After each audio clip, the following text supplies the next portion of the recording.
بسم اللہ الرحمن الرحیم۔ شروع اللہ کا نام لے کر جو بڑا مہربان نہایت رحم والا ہے۔ دریا بہائے محبت کے یوں جس نے دریا بہائے، دل ان کا بھی چھینا جو سر لینے آئے، یہ بندہ نوازی کے جوہر دکھائے، خود کھا کے جو اور جواہر لوٹائے، خوشی اپنی اوروں کے غم میں بھلا دی، دیا درد جس نے اسے بھی دعا دی۔ ہم مرکزی جمعیت اہل حدیث حلقہ 168 کے زیر اہتمام ہونے والی اس کانفرنس میں آنے والے تمام شرکاء کو اہلاً سہلاً مرحبا کہتے ہیں۔ اللہ رب العالمین ہم سب کی حاضری قبول فرمائے اور ہمارا بیٹھنا ہماری نجات کا ذریعہ اور سبب بنائے۔ بلا تاخیر میں علامہ صاحب کو دعوت دینا چاہتا ہوں۔ اس دوران جو مہمان گرامی تشریف لائے، محترم جناب قائد لاہور حضرت مولانا علامہ ڈاکٹر بابر فروق رحیمی صاحب حافظہ اللہ تعالی، انہوں نے اپنی تمام تر مصروفیات میں سے وقت نکالا، وہ تشریف لائے۔ ہم دل کی اتھے گہرائیوں سے ان کو خوش آمدید کہتے ہیں۔ لاہور کی پہچان، مرکزی جمعیت اہل حدیث کی پہچان حضرت مولانا بقیت السلف جناب رانا محمد نصر اللہ خان صاحب حافظہ اللہ تعالی، اسی طرح مجاہد ایڈوکیٹ صاحب حافظہ اللہ تعالی، وہ تشریف لائے، ہم ان کو خوش آمدید کہتے ہیں۔ محترم جناب عبدالمنان سلفی صاحب، محترم جناب حسن سارم صاحب، قاری کلیم اللہ صاحب، قاری حفیظ الرحمن عامر صاحب اور جتنے بھی دوسرے احباب تشریف لائے ہیں ان سب کو خوش آمدید کہتے ہیں۔ بلا تاخیر علامہ احسان الہی ظہیر شہید رحمت اللہ علیہ، جن کے اہل حدیثوں پہ بڑے احسانات ہیں، ہم پوری زندگی بھی اگر دین کا کام کرتے رہے، انہی کی مرہون منت ہے، ان کے احسانات کا بدلہ نہیں چکا سکتے۔ انہی کے خاندان کے چشم و چراغ الحمدللہ میدان میں آ چکے ہیں۔ جو بھی میدان ہو، چاہے وہ منکرین حدیث کے ساتھ ٹکراؤ ہو، اسی طرح شرک اور بدعت کا رد ہو، ملحدین کے ساتھ ٹکراؤ ہو، جیسا بھی فورم ہو، جیسی بھی جگہ ہو، اللہ رب العالمین کے یہ شیر ڈٹ کے مقابلہ کرتے ہیں، ہر جگہ توحید و سنت کو بیان کرتے ہیں۔ ہماری شان، ہماری آن، ہماری مجلس کی رونق، دل کی اتھا گہرائیوں سے ان کو اہلاً سہلاً مرحبا کہتے ہیں۔ صاحبزادہ حافظ معتصم الہی ظہیر، سرپرست اعلیٰ مرکزی جمعیت اہل حدیث شہر لاہور۔ نعرہ تکبیر، نعرہ تکبیر، نعرہ تکبیر۔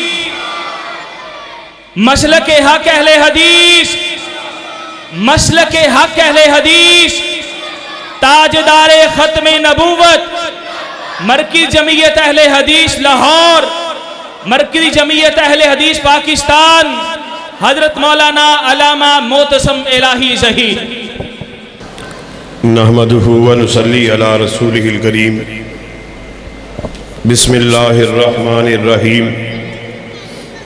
لقد کان لکم فی رسول اللہ اسوۃ حسنہ۔ حضرات گرامی قدر، آج کی یہ مجلس اور یہ محفل ہمارے لیے بہت ہی حوصلہ افزا ہے۔ آج اللہ کے فضل و کرم سے مرکزی جمعیت اہل حدیث شہر لاہور کے زیر تمام پی 168 کی یہ کانفرنس یقیناً لائق تحسین ہیں، قابل تعریف ہیں جناب محترم قاری عبدالحفیظ وحید سلفی صاحب اور اللہ دتا سلفی صاحب، جنہوں نے یہ رنگ و نور کی محفل کو سجایا ہے اور مجھ ایسے ناچیز کو یہاں پر بارگاہ رسالت مآب میں گلدستہ ہائے عقیدت کو نچھاور کرنے کے لیے موقع فراہم کیا ہے۔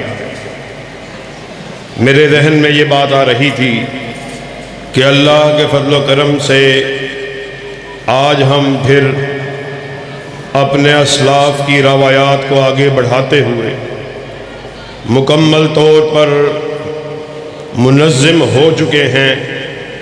آج ہی کے دن مرکزی جمعیت اہل حدیث شہر لاہور کے زیر اہتمام ایک سے زائد پروگرام ہو رہے ہیں، اور میں یہاں پر آپ لوگوں کے سامنے اللہ کے فضل و کرم سے ڈنکے کی چوٹ اس بات کو بیان کرنے کے لیے آیا ہوں کہ اللہ کے فضل و کرم سے وہ تاریخی الفاظ جو بابا شہید اپنی تقاریر میں کہا کرتے تھے کہ اہل حدیثو، اگر تم بیدار ہو جاؤ دنیا کی کوئی طاقت تمہارا مقابلہ کرنے کی جرت نہیں کر سکتی۔ اور آج اللہ کے فضل و کرم سے اپنے نوجوانوں کے حوصلے کو، اپنے بوڑھوں کے تنتنے کو، اپنے ساتھیوں کے جذبے کو دیکھتے ہوئے میں ڈنکے کی چوٹ یہاں پر اس بات کا اعلان کر دینا چاہتا ہوں کہ اللہ کے فضل و کرم سے مرکزی جمعیت اہل حدیث کے کارکنان میدان عمل میں نکل چکے ہیں اور ہم بیدار ہو چکے ہیں۔ اس وقت تلک چین سے نہیں بیٹھیں گے جب تلک وطن عزیز میں شان مصطفیٰ کے جھنڈے کو لہرا نہیں دیا جاتا۔ اللہ کے فضل و کرم سے ہم میدان عمل میں اتر چکے ہیں، اور انہی اسلاف کی روایات کو آگے بڑھانے کے لیے کہ جن کی ساری زندگی قال اللہ اور قال الرسول کے جھنڈے کو اٹھاتے ہوئے گزری، جن کی یہ دعوت تھی، جن کا یہ مشن تھا، جن کی یہ سوچ تھی، کائنات کے باسیوں سن لو، اہل حدیث کائنات کے باسیوں کو اپنے بڑے کی بڑائی کی طرف نہیں بلاتے، کسی سردار کی سرداری کی طرف نہیں بلاتے، کسی جاگیردار کی جاگیر کی طرف نہیں بلاتے۔ آج ہم یہاں چونگی میں آپ لوگوں کو علامہ شہید کی عظمت کی طرف بلانے کے لیے نہیں آئے، یزدانی شہید کی عظمت کو منوانے کے لیے نہیں آئے۔ ہم کائنات کے باسیوں کو یورپ کے قرآن کی طرف بلاتے ہیں یا کالی کملی والے کے فرمان کی طرف بلاتے ہیں؟ اللہ کے فضل اللہ کے فضل و کرم سے یہی اہل حدیث کی دعوت ہے، یہی اہل حدیث کی سوچ ہے، یہی اہل حدیث کا منشور ہے، یہی اہل حدیث کی فکر ہے کہ ہم نے اس بات کا اعلان کر دیا ترکت فیکم امرین لن تضلوا ما تمسکتم بہما کتاب اللہ و سنتی۔ آقا کائنات اس دنیا سے رخصت ہو رہے، آپ نے اپنے اصحاب کو اکٹھا کیا، ارشاد فرمایا سن لو، میں تمہارے درمیان دو چیزوں کو چھوڑے جا رہا، پھر جو کوئی ان دو چیزوں سے چمٹ گیا وہ ہرگز ذلیل نہیں ہوگا۔ اصحاب نے پوچھا آپ ہمارے درمیان کیا چھوڑے جا رہے؟ آپ نے ارشاد فرمایا ایک اللہ کی کتاب چھوڑ کے جا رہا، دوسرا اپنی سنت کو چھوڑ کے جا رہا۔ پھر اللہ کے فضل و کرم سے ہم آپ کے سامنے اس بات کا اعلان کیوں نہ کریں؟ اہل حدیثو، تمہیں تمہارا اہل حدیث ہونا مبارک ہو، تم کائنات کی وہ واحد جماعت ہو جنہوں نے اس بات کا اعلان کر دیا لوگوں سنو، ہمارے سر کا مالک عرش کا خدا ہے، ہمارے دل کا مالک مدینہ کا مصطفیٰ ہے۔ جس طرح اہل حدیث کا سر وحدہ لا شریک کے آستانے کے علاوہ جھک نہیں سکتا، اسی طرح اہل حدیث کا دل کالی کملی والے کی محبت کے علاوہ دھڑک نہیں سکتا۔ ہم نے ساری محبتوں کو آقا کی محبت پر قربان کر دیا۔ کیا حسن سمجھا ہے، کیا عشق نے جانا ہے، ہم حاک نشینوں کی ٹھوکر میں زمانہ ہے۔ اور آج مسئلہ کیا ہے؟ مسئلہ یہ ہے، آج ہم سب لوگ آقا کائنات کی محبت کا دم بننے والے، آپ سے عقیدت کا اعلان کرنے والے، ہم بھی اس نعرہ رستاخیز کو لگانے والے، ہمارے لیے آقا سب سے محترم، ہمارے دوست بھی اس بات کا دعویٰ کرنے والے، ہم آقا کی محبت میں بھرپور، آقا کی محبت میں سرشار۔ مسئلہ کیا ہے؟ آج مسئلے کو ذرا مختصراً سمجھ کے جاؤ۔ مسئلہ یہ ہے، تم نے کہا آقا کی ذات سب سے اعلیٰ، اہل حدیث نے کہا آقا کی ذات سب سے اعلیٰ، پھر ہم نے اس بات کا اعلان کر دیا، کائنات کے باسیوں سن لو، جس طرح ذات میرے آقا کی سب سے اعلیٰ ہے، پھر بات بھی میرے آقا کی سب سے اعلیٰ ہے۔ پھر یہ بات نہیں کہ آقا کی بات کے ہوتے ہوئے میں اپنے شیخ صاحب کی بات کو کیا کہوں، میں اپنے پیر کی بات کو کیا کہوں، میں اپنے مفتی کے فتوے کو کیا کہوں، اپنے خطیب کی خطابت کو کیا کہوں، اپنے مولوی کی رائے کو کیا کہوں۔ سنو، پھر تمہیں اس بات کا اعلان کرنا ہوگا، کائنات میں مفتی بھی غلطی کھائے، خطیب بھی غلطی کھائے، مولوی بھی غلطی کھائے، پیر بھی غلطی کھائے، فقیر بھی غلطی کھائے، امام بھی غلطی کھائے، میں بھی غلطی کھاؤں، تو بھی غلطی کھائے۔ غلطی سے پاک اگر کسی کو بنایا، اللہ نے آمینہ کے لال کو بنایا ہے۔ آسمان سے ندا آئی، وَمَا يَنطِقُ عَنِ الْهَوَىٰ إِنْ هُوَ إِلَّا وَحْيٌ يُوحَىٰ۔ سنو، ناطق وحی اپنی مرضی سے بولتے ہی نہیں، وہ جب بھی بات کرتے ہیں رضائے خداوندی سے بات کرتے ہیں۔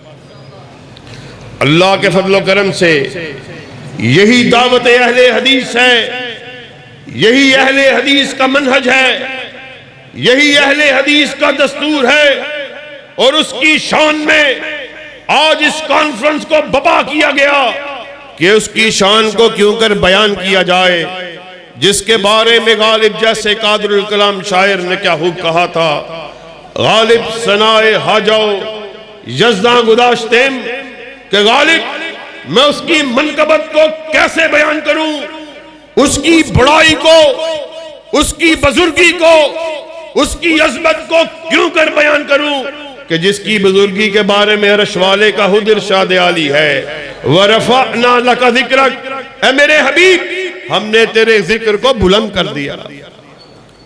ساتھیو، آج ہم بھی محبت کا دعویٰ کرنے والے، آپ بھی محبت کا دعویٰ کرنے والے، اور آج ہمارے حکمران جو ریاست مدینہ کے عنوان سے اپنی اس ریاست کی بنیاد کو اس کا دعویٰ کرنے والے، آج وہی ہمارے انٹیریئر منسٹر جو کبھی ہمیں آج سے دو سال قبل حب رسول میں، محبت رسول میں ہمیں تقریریں کرتے ہوئے نظر آنے والے، نبی کی محبت کا اظہار کرنے والے، آج ہمارے ہی بھائی دوستوں کو گولیوں کا تشدد کا نشانہ بنایا جا رہا۔ مسئلہ کیا ہے؟ مسئلہ بڑا سیدھا سادہ ہے، معاملہ جو ہے اس کو آج ہمیں سمجھنے کی ضرورت ہے۔ سنو، آج تم اس بات کا اعلان کرنے والے، تم اس بات کو بیان کرنے والے کہ یہ لوگ جو اس بات کا مطالبہ رکھتے ہیں کہ اسلام آباد میں فرانس کے سفارت خانے کو بند کیا جائے، ہم اس کے سفارت خانے کو معیشت کی وجہ سے بند نہیں کر سکتے۔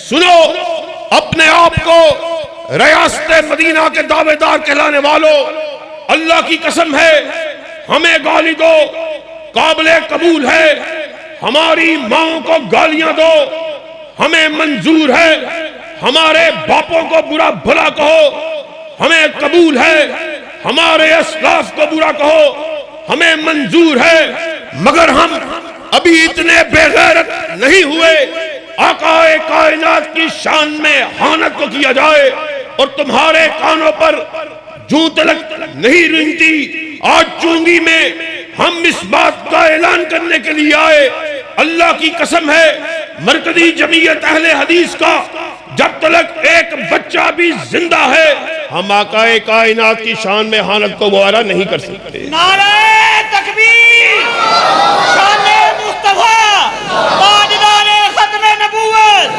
تاجدار ختم نبوت، علامہ معتصم الہی ظہیر۔ آج T L P Tehreek Labbaik Pakistan, اس کے کارکنان ہمیں سڑکوں پہ نظر آتے ہیں۔ ہمارا ان سے اختلاف ہو سکتا ہے، مسلکی اختلاف اپنی جگہ پر، اور یہ وہی لوگ جو خان صاحب کی مدینہ کی ریاست میں ہمیں آج وزارت داخلہ پہ بیٹھے ہوئے نظر آتے ہیں، یہ وہی لوگ ہیں کہ آج سے چند برس پہلے یہ ہمیں جلا دو، آگ لگا دو، نکل پڑو، ڈنڈے اٹھا لو، مار دو کے نعرے لگاتے ہوئے نظر آتے ہیں، اور آج یہی لوگ ہمیں ان کارکنان پر اسلحے کے ساتھ حملہ آور ہوتے ہوئے نظر آتے ہیں۔ مسئلہ کیا ہے؟ مسئلہ بڑا سیدھا سادہ ہے، مسلکی اختلاف اپنی جگہ پر ہو، آپ نے ان کے ساتھ ان معاہدوں کو کیا ہوا، آپ کی غیرت آپ کے کانوں پر جوں تلک نہیں رینگتی۔ چونگی میں آئے ہوئے لوگوں اس بات کو سمجھ لینا، مغرب چاروں اطراف سے اسلام کے اوپر حملہ آور ہے، کبھی وہ ہمیں اسلامی شاعر کا مذاق اڑاتا ہوا نظر آتا ہے، کبھی داڑھی کا مذاق اڑاتا، کبھی پردے کا مذاق اڑاتا۔ جب اسے پتا چلتا ہے کہ مسلمانوں کی غیرت، ان کی حمیت اس طرح کی باتوں سے نہیں جاگتی، پھر وہ ہماری غیرت کو جھنجھوڑتے ہوئے ہمارے آقا کائنات کی شان پر حملہ آور ہوتا ہے، کیونکہ وہ یہ جانتا ہے کہ یہ بے غیرت اور بے حمیت حکمران ان کے کانوں پر جوں تلک نہیں رینگتی۔ سنو، یہ تحریک لبیک کا مطالبہ نہیں، یہ اللہ کے فضل و کرم سے شمع رسالت کے ایک ایک پروانے کا مطالبہ ہے کہ آقا کائنات کی شان میں حانت کرنے والے ملک جس کو اپنے بیان پر ذرہ برابر شرمندگی نہیں، اس ملک کے سفارت خانے کو بند کیا جائے، سفیر کو ملک بدر کیا جائے۔ اللہ کی قسم ہے اگر تم اس بات پر عمل درآمد نہیں کرتے، انشاءاللہ مرکزی جمعیت اہل حدیث شہر لاہور اپنے کارکنان کو احتجاج کی کال دینے والی ہے۔ جب تک ہم زندہ ہیں حرمت رسول کا، شان صحابہ کا دفاع کرتے رہیں گے۔ اور قائدین کی موجودگی میں ذرا اپنی یکجہتی کا اعلان کرو، دونوں ہاتھوں کو بلند کرو۔ مرکزی جمعیت اہل حدیث شہر لاہور آپ کو جب میدان عمل میں آنے کے لیے کہے، باہر آنے کے لیے تیار ہو، اللہ کے فضل و کرم سے ساتھ دینے کے لیے تیار ہو، شان صحابہ کو بیان کرنے کے لیے تیار ہو، دفاع حرمت رسول کے لیے تیار ہو، آقا کی منقبت کے لیے میدان میں آنے کے لیے تیار ہو۔ اللہ کے فضل و کرم سے آپ نے کیا مذاق بنا رکھا ہے، ملک کو تماشا بنایا ہوا، ملک میں عجیب طرح کی فضا کو بپا کیا کیا۔ معاملہ تو بڑا سیدھا سادہ ہے، آپ کی غیرت کس طرح گوارا کرتی ہے کہ ایک حکمران کسی یورپی ملک کا بادشاہ چوڑا چراسی وہ آپ کے آقا کی شان میں حانت کو کرے، اور آپ ملکی معیشت کا بہانہ باندھ کے مغرب کو خوش کرنے کے لیے اپنے کانوں کو لپیٹ دیتے ہیں، اور دوسری طرف آپ دعویٰ کرتے ہیں کہ ریاست مدینہ کے ہم بنیاد کو رکھنے والے۔ عجیب معاملہ ہے، آپ کا ایسا طرز حکومت ہے کہ کہ آپ کے دور حکومت میں کبھی آقا شان کی شان میں گستاخی کو کیا جاتا، کبھی صحابہ کی شان میں تنقیص کو کیا جاتا، آپ کے کانوں میں جوں تلک نہیں رینگتی۔ یہ وہی ریاست مدینہ ہے کہ جس میں جب جناب ابو بکر کی شان میں تنقیص کو کیا گیا، آپ کے قریبی وزراء اس ملعون شخص کو ملک سے فرار کرنے میں پیش نظر آتے ہیں۔ آج ہم یہاں پر ڈنکے کی چوٹ اس بات کا اعلان کرنے کے لیے آئے، سنو، ریاست مدینہ کا پہلا ستون ابو بکر صدیق تھا، دوسرا ستون عمر فاروق تھا، تیسرا ستون عثمان غنی تھے، چوتھا ستون علی المرتضیٰ تھے۔ اور اللہ کے فضل و کرم سے مرکزی اہل جمعیت اہل حدیث کے جب تک ایک ادنا کارکن بھی زندہ ہے، شان صحابہ میں تنقیص کو برداشت نہیں کیا جائے گا۔ اور کیا ابو بکر کی شان کو بیان کرنے کے لیے میدان میں آنے کے لیے تیار ہو؟ عمر کی شان کو بیان کرنے کے لیے میدان میں آنے کے لیے تیار ہو؟ ذی النورین کی صحابت کا تذکرہ کرنے کے لیے تیار ہو؟ علی کی شجاعت کو بیان کرنے کے لیے تیار ہو؟ معاویہ کے تدبر کو بیان کرنے کے لیے تیار ہو؟ شان کریمین حسن و حسین کو بیان کرنے کے لیے تیار ہو؟ تم نے کیا تماشا بنایا ہوا؟ اللہ کے فضل و کرم سے ہم ان اسلاف کے ورثاء ہیں جنہوں نے ساری زندگی باطل نظاموں کی آنکھوں میں آنکھیں ڈال کر ان کا مقابلہ کیا۔ انہوں نے صرف اس نعرے کو، اس دعوے کو نعروں کی حد تک نہیں رکھا، بلکہ عملی طور پر جام شہادت کو نوش کیا اور اس بات کا ثبوت دیا کہ اللہ کے فضل و کرم سے جس دھج سے کوئی مقتل میں گیا وہ شان سلامت رہتی ہے۔ یہ جان توانی جانی ہے، اس جان کی کوئی بات نہیں۔ اسی شہید کے روحانی اور جسمانی بیٹے اللہ کے فضل و کرم سے دفاع صحابہ کے لیے، دفاع ختم نبوت کے لیے میدان عمل میں نکل چکے، اور انشاءاللہ انہیں دل دے کے نکھاریں گے۔ روح برگ گلاب، ہم نے گلشن کے تحفظ کی قسم کھائی ہے، اور کوئی یہ نہ سمجھے وہ گلشن کسی کے باپ کا ہے، کسی کی بیٹی کا ہے، کسی خانزادے کا ہے، کسی جاگیردار کا ہے، کسی روشن حیالی کے نام پر بے حیائی کو فروغ دینے والے عمران خان نیازی کا ہے، بلکہ وہ گلشن وہ ہے جس کے دو ہی پھول ہیں، ایک رب کا قرآن ہے، دوسرا کالی کملی والے کا فرمان ہے۔ وآخر دعوانا ان الحمدللہ رب العالمین۔